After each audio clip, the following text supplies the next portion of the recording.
बिहार विधानसभा चुनाव अब महज कुछ ही महीने दूर रह गया है। ऐसे में इधर एक तरफ नरेंद्र मोदी लगातार बिहार में सभाएं कर रहे हैं, दूसरी ओर तेजस्वी राहुल गांधी भी यात्रा लेकर निकले हुए हैं। लेकिन बिहार के गांव में क्या माहौल है, किस जगह क्या समस्याएं हैं, लोगों की क्या राय है, यही जानने के लिए हम आज पहुंचे हुए हैं गया जिला के इमामगंज विधानसभा क्षेत्र में। यह सीट इसलिए भी खास है क्योंकि यहाँ से वर्तमान में जीतन राम मांझी जो की केंद्रीय मंत्री है, उनकी बहू दीपा मांझी विधायक है, जो की 2024 के उपचुनाव में जीती थी। लेकिन इस बार क्या वो फिर से सीट बचा पाएंगे, क्या नए उम्मीदवार सामने जीत कर आएंगे, क्या माहौल है, क्या मुद्दा है, कौन सी पार्टी का क्या स्थिति, यही जानने के लिए हम पहुंचे हुए हैं और हम इन लोगों से जानेंगे। तो हम सबसे पहले बताइए क्या इस बार क्या माहौल है, क्या मुद्दा है आपके क्षेत्र में। अगर राजद रोशन मांझी को अगर टिकट देता है तो हमारे समझ से बहुत कड़ा मुकाबला होगा और रोशन मांझी ही टक्कर दे सकते हैं। और ऐसे तो हम लोग सक्रिय कार्यकर्ता भाजपा के हैं। अगर रोशन मांझी को अगर टिकट मिलता है तो गाँव के नाते बराबर उनको हम लोग सपोर्ट किए, वोट भी दिए हैं और इस बार भी देने का काम करेंगे। तो रोशन मांझी तो आरजेडी से और आप बोल रहे हैं भाजपा के कार्यकर्ता, हमारे गांव के हैं। जी जी। और उसके नाते हम लोग हर बार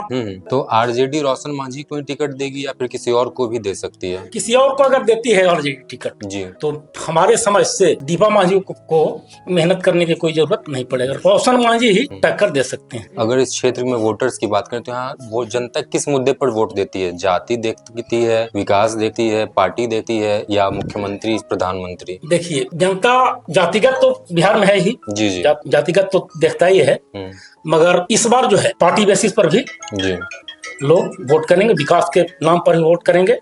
और बिहार में हमारे समझ से नीतीश कुमार का ही सरकार आएगा। तो जाति की बात करें तो यहाँ जातियों का समीकरण कैसे है? इमामगंज विधानसभा क्षेत्र में किस जाति की संख्या ज्यादा और वोटर कैसे? सबसे ज्यादा महादलित का संख्या ज्यादा है जी जी इमामगंज में। इसके बाद यादवों का है, इसके बाद तीसरे नंबर पर दांगी समुदाय आते हैं। तो अगर जाति आधारित वोट पड़े तो मांझी कैंडिडेट नहीं, 50-50 महादलित में 50-50 हो जाएगा। रोशन मांझी को अगर टिकट मिलता है तो महादलित में 50-50 मांझी वर्सेस मांझी। तो अभी दीपा मांझी कैसा काम कर रही है जो वर्तमान विधायक हैं?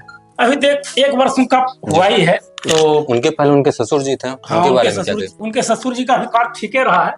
अभी तो वो केंद्रीय मंत्री हैं, उसके बाद कुछ काम उनका किया गया नहीं? अभी तो काम उनका बढ़िया चल रहा है, विधानसभा में काम उनका ठीक ठाक है। मगर टक्कर अगर कोई देगा तो रोशन मांझी ही देगा, अन्यथा दूसरा कोई देने वाला नहीं है। अगर क्षेत्र की समस्याओं की बात करें तो क्या दिक्कतें हैं यहाँ, क्या चाहते हैं आप सरकार या अपने विधायक से जो यहाँ हो? मेन तो मुद्दा शिक्षा का है, शिक्षा में सुधार हो। शिक्षा में सुधार तो नीतीश कुमार जी की सरकार में तो शिक्षकों की भर्ती हुई है बड़े पैमाने पर। सिर्फ शिक्षक की भर्ती कर देने से शिक्षा में सुधार नहीं होगा। अच्छा, क्या करना होगा? उसके लिए जागरूकता अभियान चलाना होगा। किस तरह का अभियान? बच्चों को जागरूक करना होगा, उनके अभिभावक को जागरूक करना होगा, स्कूल जाने के लिए प्रेरित करना होगा। सिर्फ खिचड़ी दे देने से शिक्षा में सुधार नहीं होगा। तो आपको क्या लगता है इस बार इमामगंज में क्या होगा, कौन जीतेगा चुनाव? अगर रोशन मांझी को टिकट मिलता है तो ये बताना मुश्किल हो जाएगा कि चुनाव कौन जीतेगा, रोशन मांझी जीतेंगे या दीपा मांझी जीतेंगे। हाँ, टिकट टक्कर होगी। और अगर रोशन मांझी को टिकट आरजेडी से अगर नहीं मिलता है तो हमारे समझ से दीपा मांझी नेट गोल मार देंगे। दो प्रॉब्लम यहाँ इरिगेशन का था, काचर नदी पर बांध और एक राजकेल नदी पर बांध। तो बना है इस पर एक बांध बन गया था काचर नदी पर, वो फेलियर हो गया, सक्सेस नहीं हुआ है। उसको किसी तरह से सरकार, चाहे जीतन राम मांझी रहे, अब तो केंद्रीय मंत्री हैं, उनको इस पर केयर लेना चाहिए, समझे। अगर ये दो काम इरिगेशन वाला हो जाए तो फिर उस विधायक का समझिए कि कोई वोट मांगने का जरूरत नहीं है।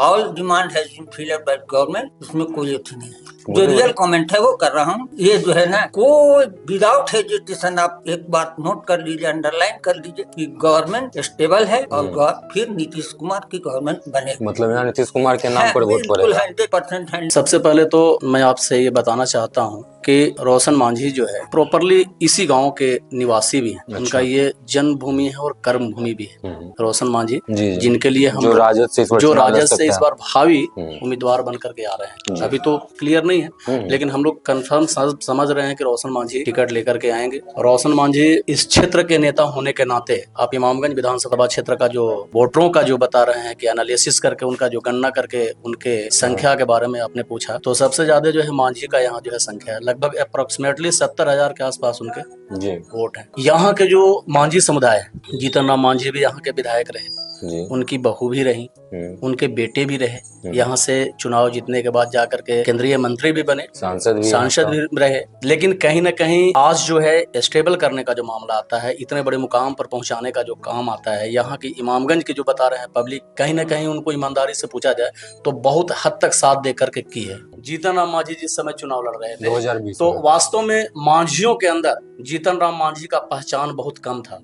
यहाँ के मांझी समुदाय के लोग जो है, जो मांझी समुदाय है, बेसिकली मैं बता रहा हूँ, वो रोशन मांझी को ही आज तक नेता मानता है।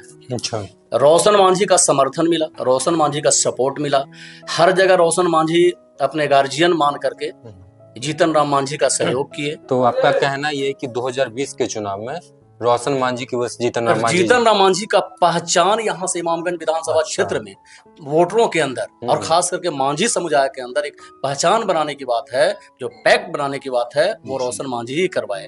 इन्होंने आश्वासन दिया था कि भविष्य में हम रोशन मांझी को भी अपने तरफ से जो भी मदद होगा मैं करूंगा, राजनीतिक बेसिस पर मैं बता रहा हूँ।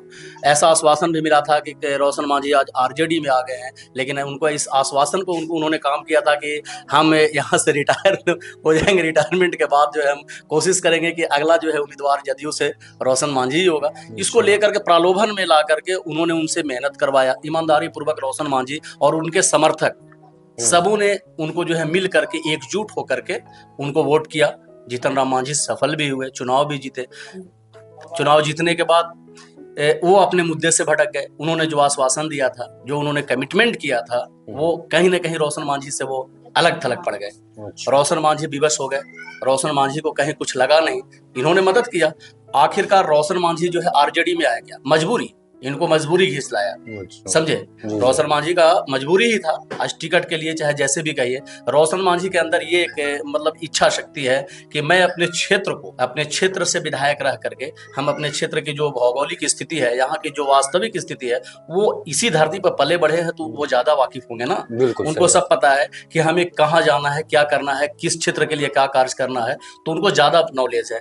तो उनकी एक मंशा है कि मैं यहाँ जब विधायक बनूं तो अपने क्षेत्र के, एक ही मंशा है उनको, सिर्फ इस क्षेत्र के विकास के लिए।